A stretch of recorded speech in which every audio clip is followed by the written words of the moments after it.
সকাল সকাল উঠে পড়েছে রানী। দেখতে তাকে বেজায় সুন্দর, কিন্তু রানী একজনকে ভালোবাসে। এইদিকে তার মা আবার পাত্র দেখা শুরু করে দিয়েছে। ও রানী, মা এইদিকে আয়। ধুর, কি হয়েছে মা? শোন, তোর সাথে একটা কথা আছে। আসছি। আমি চললুম। কোথায়? বাজারে। কি করতে? কাল যে তোকে দেখতে আসবে। ধুর, আমি বিয়ে করব না, এই তোমাকে বলে দিলাম। দেখ মা, বিয়ে না করলে কি করে হবে? আমি বললাম তো বিয়ে করব না, ব্যাস।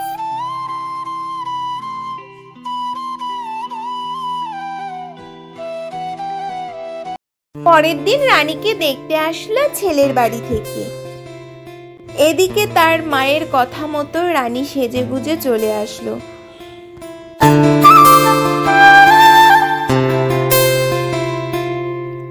আপনার মেয়ে তো বেশ সুন্দর।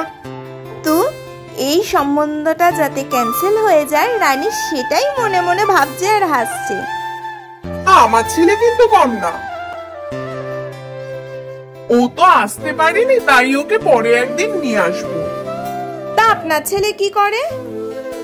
চাকরি করে। তা আপনার মেয়ে কি রান্না জানে? যা মরণ, আমি কি বিয়ে করে গিয়ে ওই বাড়ি কাজ করব? কাজের লোক নেই নাকি? আপনি যেতে পারেন। না, আমি যাব না। A few moments later. আমার হাতে কি দেখতে পাচ্ছেন? কি সাংঘাতিক মেয়ে রে বাবা!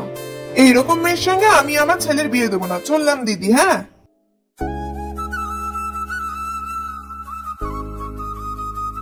প্রত্যেক মেয়ে তার শখের পুরুষকে না পেলে এটা করতে বাধ্য হয়।